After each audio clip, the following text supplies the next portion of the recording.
After the success of The Silence of the Lambs, the term psychological thriller tended to be applied to just about any serial killer film that was just that bit grounded enough to sidestep the apparently undesirable label of horror. The best psychological thrillers tend to be the movies which not only get under your skin, they also get into your head and start messing around in the best or worst way. So I am Gareth, this is What Culture, and here are 9 psychological thrillers that totally messed with your mind. Number 9, Gerald's Game. Given it centers on a single character trapped in one location for an extended period of time, it's only natural that much of Gerald's Game plays out in the protagonist's head. Director Mike Flanagan's 2017 adaptation of Stephen King's 1992 novel cast Carla Gugino as Jessie, whose marriage to Gerald is struggling. In hopes of rekindling the spark, the couple head out to their remote lakeside summer house for, let's not mince words here, a dirty weekend. However, as awkward as events start out, they get significantly worse when Gerald, having handcuffed his wife to the bed, drops dead of a heart attack, leaving Jessie with little chance of escape. Yeah, that's not what you want. From there, the film flits between Jessie hallucinating conversations with her dead husband and her own mental projection of herself, as well as suffering flashbacks to a horrendous childhood trauma, memories of which she had long since suppressed. The line between reality and delusion is blurred further with the presence of the sinister, enigmatic Moonlight Man. Although most fans and critics tend to agree this was a weak, largely superfluous element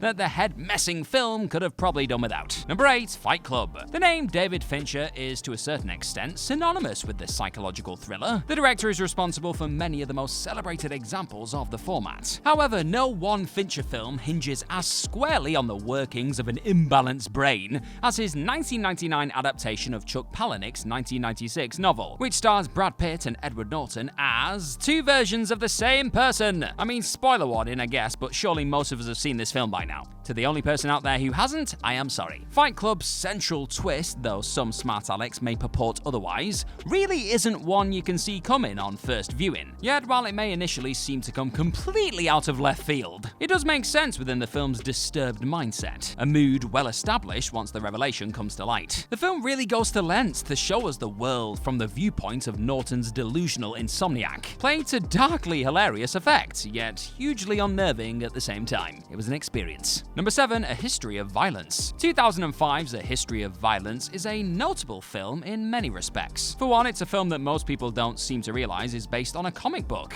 adapted from the 1997 John Wagner and Vince Locke graphic novel. And now you know, you're welcome. For another, it's a film which at the time was considered a bit of an anomaly in the career of David Cronenberg, a director hitherto most closely associated with extreme body horror, but who has in the years since largely stuck to more grounded material along these lines. However, while it may not be as gruesome or surreal as Cronenberg's best-known work, A History of Violence is, in its own way, as surprising and mind-bending. Viggo Mortensen's mild-mannered diner owner, Tom, seems like your standard small-town guy, until an altercation with some violent would-be robbers sees him deploy lethal force with unnerving skill. The ultimate revelation about Tom's true identity might seem simple and obvious enough, but it's handled in so compelling and eerily plausible a manner as to leave you questioning just how well you really know anyone. This is why I have trust issues. Number 6, Black Swan. Darren Aronofsky is another filmmaker for whom surrealistic attacks on the audience's psyche are pretty much his stock and trade. His real tour de force in this capacity, though, is 2010's Black Swan. Natalie Portman, whose powerhouse performance saw her win the Best Actress Oscar, portrays Nina, an up-and-coming star ballerina whose determination to achieve perfection plunges her into a mental breakdown. While shot in a largely realistic, almost fly-on-the-wall manner, Black Swan slowly but surely veers off into a bizarre, nightmarish territory, playing deeply on Nina's repressed carnal urges and both the internal and external pressures on her to excel. Needless to say, any mild-mannered fans of the ballet anticipating a safe, non-threatening film on the subject, we're in for a bit of an eye-opening experience with this one. That's one way of putting it. Number 5, Barton Fink. Very often when we think of the Coen brothers and their tendencies toward outlandish and quasi-surreal content, this tends to be utilized to comedic effect. However, the Coens are equally adept at taking such an approach for a considerably more sinister effect, as demonstrated by this dark and disturbing 1991 1971 film, which won them the Palme d'Or at that year's Cannes Film Festival, as well as the Best Director Award and Best Actor for John Turturro. Set in 1941, Barton Fink cast Turturro in the title role as an ambitious, high-minded New York playwright who moves out to Hollywood to take on screenwriting work, only to find himself assigned a lowbrow wrestling film. Wrestling. Who'd watch that? Oh wait. Fink struggles to get to grips with the material, plus the awkward relationship that builds between himself and his boorish neighbor, a brilliant and at times uncharacteristically scary John Goodman, leads him into a downward spiral of madness. Check it out if you want that mind messing with, my friends. Number 4, Under the Skin. Director Jonathan Glazer's adaptation of Michael Faber's 2000 novel might not typically be classed as a psychological thriller. I mean, on release in 2013, it was actually promoted first and foremost as dark science fiction with an erotic edge. Even so, Under the Skin can certainly be classed as a psychological thriller, given how deeply it focuses on the mindset of its enigmatic protagonist, and as it offers very little in the way of a clear explanation as to precisely what is actually going on. It's one that, well, really jumbles your brains. Scarlett Johansson's unnamed woman, generally described as an alien, although the film doesn't actually go out of its way to confirm this, is a taciturn predator whose apparent sole purpose is to lure men with the promise of sex and lead them to their deaths. But as events unfurl, she comes to question her purpose and seeks some understanding of the world and body that she finds herself in. Performed and shot in an unusually grounded and realistic manner for something with such an otherworldly concept, Under the Skin is definitely demanding viewing and really goes out of its way to put the audience in the shoes of a